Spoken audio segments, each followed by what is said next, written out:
Hola, soy Kiko Pavón y hoy vamos a ver cómo se puede hacer para juntar, para unir dos celdas en Google Docs. Pues bien, para ello vamos a crear una tabla rápida, que ya hicimos en su momento cómo se puede hacer para crear tablas. Si tenéis dudas al respecto, os invito a ver el tutorial y le daríamos a insertar. Y una vez que estemos en insertar, vamos a crear una tabla y aquí vamos a elegir de cuántas filas y columnas la queremos, ¿de acuerdo? Vamos a crear una tabla random tal que así, y para juntar dos celdas en Google Docs sería tan sencillo como seleccionar las dos que queramos, hacemos clic en la celda, presionamos mayúscula y le damos a la otra que queramos seleccionar, ¿de acuerdo? Y una vez que tengamos las dos en azul significa que ya están seleccionadas, y para unirlas tendríamos que dar al botón derecho del ratón y le daríamos a combinar celdas aquí debajo, ¿de acuerdo? Y una vez que le hayamos dado vemos que tenemos las dos celdas unidas. Si queremos tener más celdas unidas, pues sería lo mismo, seleccionamos la que queramos, presionamos mayúscula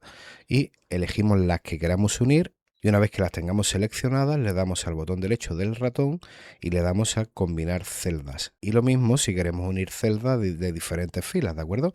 Seleccionamos las cuatro, le damos al ratón, le damos a combinar celdas y ya tendríamos todas estas celdas juntas. Y nada más, sería así de sencillo. Simplemente se trata de seleccionar las que queramos con el botón mayúsculas y una vez que la tengamos seleccionada, le damos al botón derecho y le damos a combinar celdas. Y nada más, así tenéis cualquier tipo de duda, cualquier tipo de problema, cualquier tipo de sugerencia, me podéis dejar un comentario, yo con muchísimo gusto os ayudo, y si os ha sido de utilidad el tutorial, os agradecería muchísimo y me sería de muchísima ayuda que os suscribierais a mi canal y que le dierais a me gusta. Un saludo.